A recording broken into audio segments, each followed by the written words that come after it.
This is Pet Life Radio. Let's talk pets.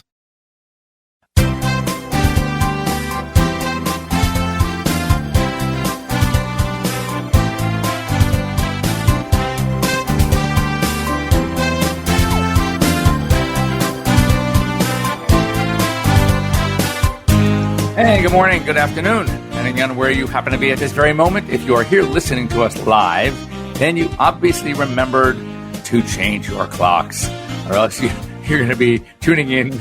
Probably, well, I think you would have missed it already. So anyway, we're here for you. We're here on Pet Life Radio's Ask the Vets with Dr. Jeff, and a number of ways you can reach us. The easiest for you, maybe, is calling us. Toll free, 877-385-8882. Once again, 877-385-8882. But the way we'd prefer to chat with you live is to click on the link we have on our homepage. So you go to PetLifeRadio.com, click on shows, scroll down to Ask the Vets with Dr. Jeff. And in a box, as you scroll down a little bit, you will see a very long, you don't have to memorize it, just click on it, link to join us here live on Pet Life Radio. Have your pets with you, have your pets in your lap, in your arms, next to you, depending if it's a Great Dane. No, you don't have to put it on your lap. And so you can sit and talk to us, ask questions, whatever the case may be. And we'd love to chat with you. And that's why we're here. We're here to answer any questions you may have, talk about things that you just may not have the time, or your veterinarian doesn't have the time to talk to you about. Maybe you got a diagnosis you don't understand completely well. Maybe you have some choices to make about what the next step is in the working up of a case. Where to go from here? The advice is free, 100% free. It's not going to cost you anything except a little bit of your time. Hopefully you come away with some good information. And of course, the alternative, which is one of the things you want to talk about. If you don't have a relationship and converse with your veterinarian or with me for free, then you might be directed to Dr. Google. And we all know that could be helpful. There's a lot of information, but unfortunately, a lot of misinformation. Just in general, a lot of this stuff that you're going to find online is sensationalized. And I don't mean like purposely. What I mean is this, an expression I use all the time. I'm sure if you listen to my show, you've heard it many a time. And that is, it's a question. If you're running along the beach in Malibu, California, and you hear hoofbeats chasing you from behind, what are you thinking? Horses or zebras? Well, of course you're thinking horses. So why then are you turning around looking for that zebra? Well, when you go online and they have these sites that talk about, they're going to give you the zebras. They're going to give you the weirdest things that happen maybe once in a lifetime for us as a veterinarian or for you as a pet parent. And yet they're not talking about the horses, the much more obvious things, the much more common things. So you get so worried and you rush to an emergency. You just start panicking for that, which is probably not a reason to panic at all. So that is why take advantage of us. So anyway, a couple of things in the news. I like to check things out. I'm actually going to be going to the Global Pet Expo in about a week and a half and having an opportunity to see what's out there new in veterinary medicine and in the pet world.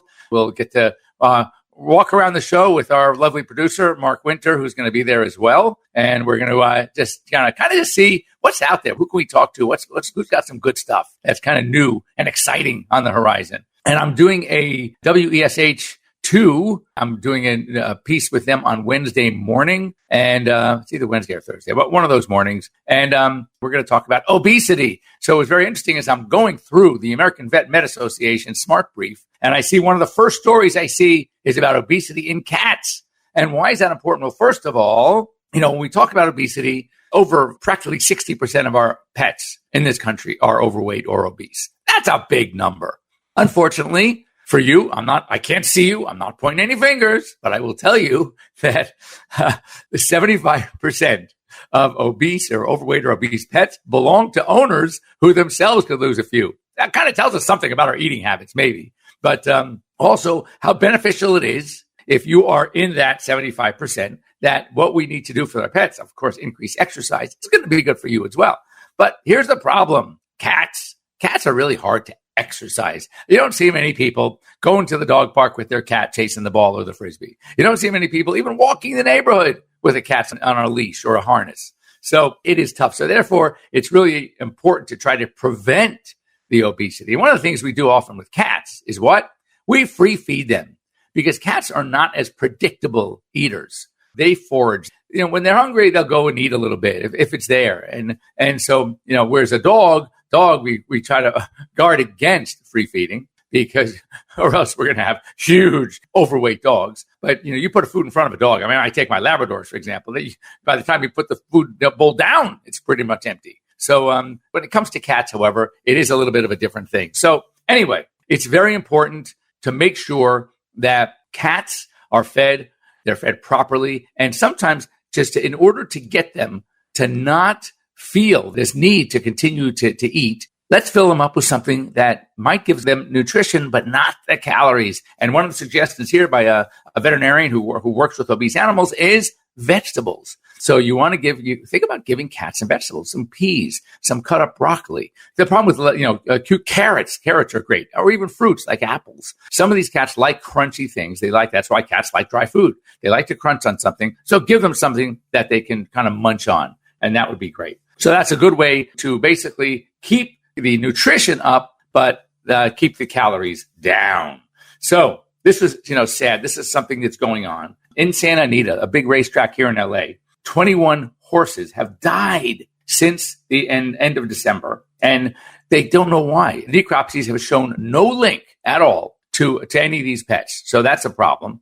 And in other words, to what could be causing them. It's not like there's a virus. It's not like they're getting something in their feed. And experts, independent experts, have come out and checked the racetrack itself, the surface. Look, we've gotten a ton of rain here. So the thought maybe something could be coming up from the bottom. They're coming up with nothing. So that really is concerning. They've obviously stopped all racing at Santa Anita. And, one of the big, concerns for all of us is, look, I hate to think when you have something like this, that these horses are dying. They can't blame it on any kind of virus or infection. They can't blame it on the racetrack. So I'm concerned that something else is going on. And I have no idea, what it is. I certainly hope that it's not like a foul play thing where, something's going on that is potentially hurting these horses. But that's really sad. 21 horses. So at least it's good. So anyway, since the polar vortex, all right, has frozen much of the U.S. this winter, we're seeing a lot more and have been seeing a lot more cases. And still to this day, a lot more can be seen of hypothermia.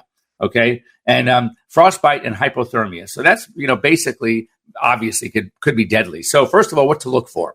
When you have a hypothermic animal, you're going to look for like a pale gray or bluish change in skin, some lethargy, maybe some swelling, even some blisters, because it's kind of like the opposite of burning, but it's from the cold.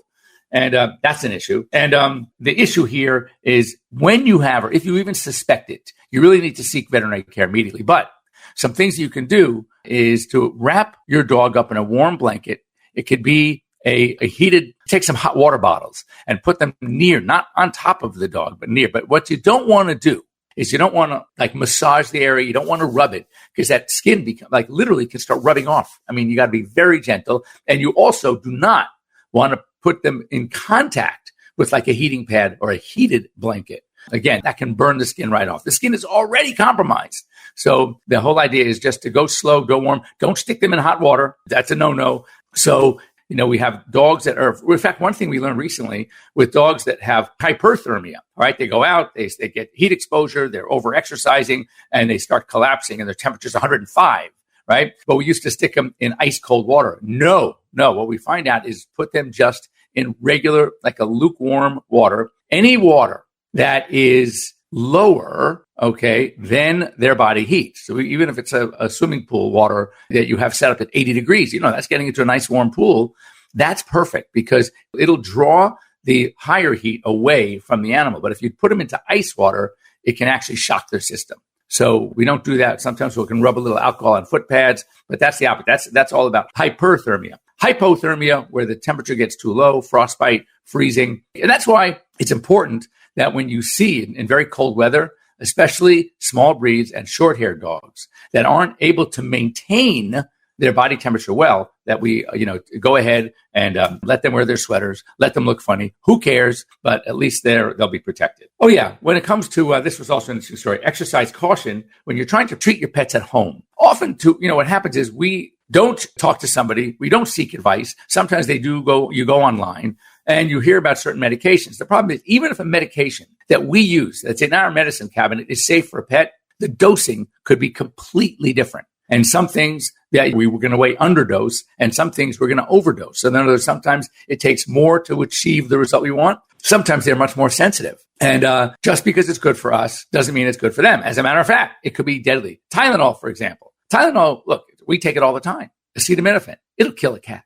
It's really not good for your dogs either. So interestingly, with all the non-steroidals that we have access to, the best one to use in a pinch, just if you need to, make sure you talk to your veterinarian, is aspirin. Regular, good old-fashioned buffered aspirin, but also understand that the dose is way different than what we take. And in a cat, as an example, you could use about a quarter to a half of a baby aspirin. So we're talking, maybe 15 milligrams, all right, for a cat once every 3 days. So that'll give you an idea of just, people take a baby aspirin for their heart. They take it every day. And when we take aspirin, we'll take 325 milligrams. We'll take 2. That's, 650 milligrams. And yet with a dog, and especially a cat, much more sensitive. We got to go very carefully. Make sure that you consult with your veterinarian before thinking or doing anything like that. Now going on this week, or it may have just finished already, is the Iditarod. That's up in Alaska. That's the 1,000-mile sled dog race. And so anyway, this is a cute story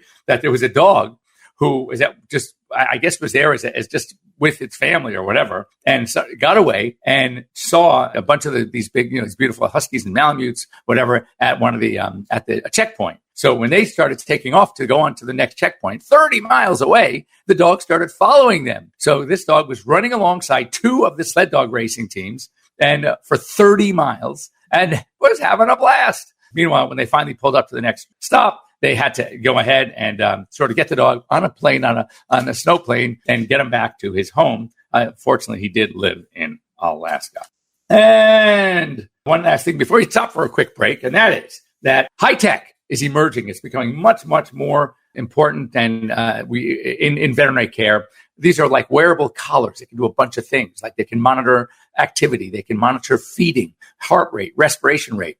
There are little medallions attached to them that can, for example, if you have a dog who's obese, you can get a feeder that has a lid on it. And the only one that can open or close the lid is the dog wearing the collar. So you can have a medallion that closes the lid. So if one of the other dogs in the house, right, approaches the food bowl that has the closed medallion on, it'll close the lid. They can't eat it. The only one that can open the lid is the one who's wearing the medallion that opens the lid. So basically you can control if a dog you have a multi-biped household and one of the dogs needs to be on a special kidney diet, only that dog will be able to open and for any other dog that walks by, it'll close. So it's kind of really cool. And also, of course, they have collars now with GPS devices. So heaven forbid your dog should get lost. You can go on and track him with the GPS. So high tech is coming, not to mention, as I said, we're going to be seeing a lot more telemedicine options. And one of the companies, that company that I'm working with telemedicine has a patent on using these wearable collars to get a lot of important information. So we'll be able to monitor if you ask, what's your pet's respiration rate? What's its heart rate? You'll be able to answer that. So that's really cool stuff. Anyway, so that's it for the news. When we come back, we just changed the clocks. Spring is around the corner. And I think hopefully as this polar vortex freezing temperatures start to improve, we're going to be getting out there with our pets and starting hopefully some exercise routines, things that we've been, obviously being neglectful during the winter. So it's time to get back out there, have fun with our pets, exercise to lose that winter weight for both them and for us. So we're going to talk about how to start the program, what to watch out for when we come back. Don't go. We'll be right back right after these messages. Stay tuned. Does your dog itch, scratch, stink, or shed like crazy? Come to Dynovite for help. Order a 90-day supply of Dynovite. Dynovite is nutrition. Pick up 2 bottles of Lico Chops. Get the 3rd bottle free. New improved Lico Chops with omega-3, omega-6, vitamin E. And now, 6 extra direct-fed microbials. Even better for the digestive tract and immune system. Try Lico Chops. Buy 2, get 1 free. At Dynovite.com. DINOVITE.com.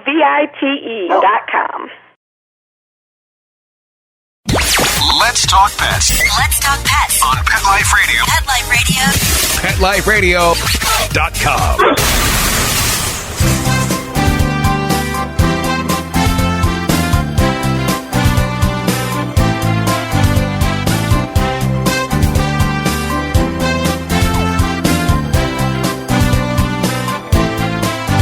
And welcome back. You're here live with Dr. Jeff Werber here on Pet Life Radio's Ask the Vets with Dr. Jeff. And as I mentioned just before the break, we are hopefully we are going to start getting some better weather, the warmer weather. We want to get out there with our pets and resume the fun we often have during spring and summer when it comes to going to the park and playing and exercising, going to the beach. Well, of course, you have to live in California or to do that, or back east, the eastern seaboard, really a lot of good beaches there as well. So anyway, what we need to think about is how do we get started after a winter? And hey, it was one heck of a winter, even here in California, more rain than we've had in the longest time. So how do you get started? So it's important to remember that when we start an exercise program, and this is going to be the same for a dog who, for whatever reason, has not been able to exercise for a while. Say it had a surgery. Say it had an illness and you couldn't go on. You can't just start where you left off. And that's the biggest mistake that many people make. They think, oh, great. Now everything is great. The weather's good. The days are longer. So why not go out and start exercising and doing the same stuff we did last summer, last fall when we had to stop because the weather was getting cold. It's not that easy. So keep in mind a few things. What I always recommend, especially with middle-aged and older dogs, if you're going to start or restart your normal exercise, play, fun routine, have your pets checked out first by a veterinarian. So we do annual exams. And plus, you know what I find out? I find because of when weather is super cold, when the days are short, most people don't want to do that extra stuff for their pet anyway. So they on the routine stuff, like that routine annual exam, I find that they're not doing it much during the cold of the winter. Why would you want to get in the car and go fight minus 40 degrees, weather that you're going to get in Chicago or Kansas or Minnesota or Iowa? I mean, Montana. Come on, really? So typically people start doing it on that annual basis in spring or anyway, which is good because that way you can make sure that they're healthy as you start the routine. Next thing you want to do is obviously check their feet. You will notice that a dog's feet, because, especially in snowy areas where you're often using booties or something, they become much softer. The pads lose their callus, if you will, and they're much softer. So they're much more sensitive. And so they're going to be sensitive to heat. They're going to be sensitive to debris on the streets, on the roads. So we want to be a little bit more careful as well. It's also important to make sure the vaccines are up to date. Why? Because more likely than not, since many of you are going to start on these programs at the parks, on the canyons that you're taking, the jogs, the running, the climbing, etc., there are going to be a lot more dogs there. So you want to make sure that your dogs are protected. You want to make sure they're up to date on their Bordetella vaccine, which is the respiratory vaccine. The one that we commonly call kennel cough. I don't like to refer to it as kennel cough because nowadays, with the lifestyles that we share, it's not just kenneling. Now it's just going to the park cough. It's going to, the beach cough. It's taking dog for a walk in Beverly Hills cough, for here and so many eateries actually, and I've seen this in Chicago, a lot of restaurants, as the weather's going to get warmer, the days are going to get longer during spring. A lot of eateries are going to have outdoor seating where people are allowed to bring their pets.